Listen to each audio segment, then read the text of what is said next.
So let's say you're in the market for a new CPU. You don't care about the brand, you just want the best performance for your money. So you decide on your price range, and then you're presented with this whole myriad of options. Do you buy used? Do you buy new? And when you start looking at this, you then run into some issues with comparison, because you have the issue that not all CPUs are equal.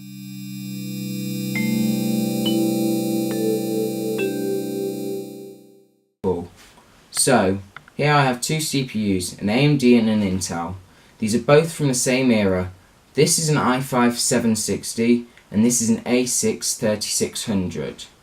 So this CPU is the better CPU, and this is obvious from the specs due to these being from similar generations and therefore being similar in performance for the gigahertz. So these are both 4-core 4-thread CPUs. However, this CPU has a 2.8 GHz core clock and a 95 watt TDP. This has a 2.1 GHz core clock and a 65 watt TDP. So as I said, this CPU is better. However, when you start comparing an older generation to a newer generation, you run into issues such as architecture differences and die shrinks.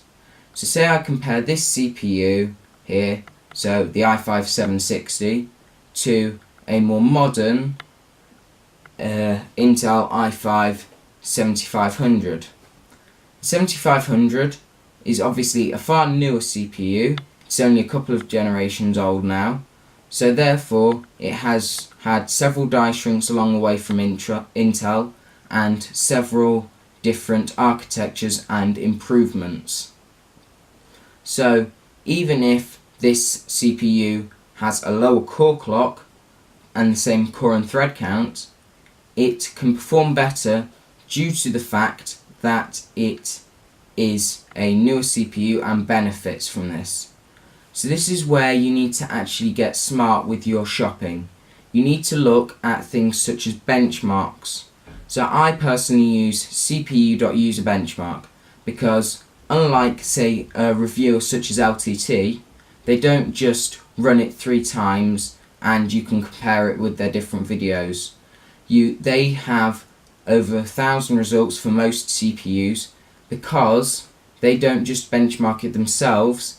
They have a tool that you can download and you can then get a score for the CPU and upload it to their website.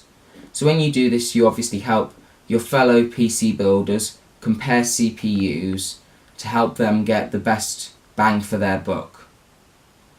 So in doing this, you actually have performance numbers, not just, oh look, we have more gigahertz, we have more cores. Because of improvements in architecture and differences in architecture between vendors, you need to look at the benchmarks rather than just go, this has more cores and more gigahertz, therefore it is better. So like, favourite, share this video, subscribe. This would all help us out as we aim to grow this channel and cover more content for you.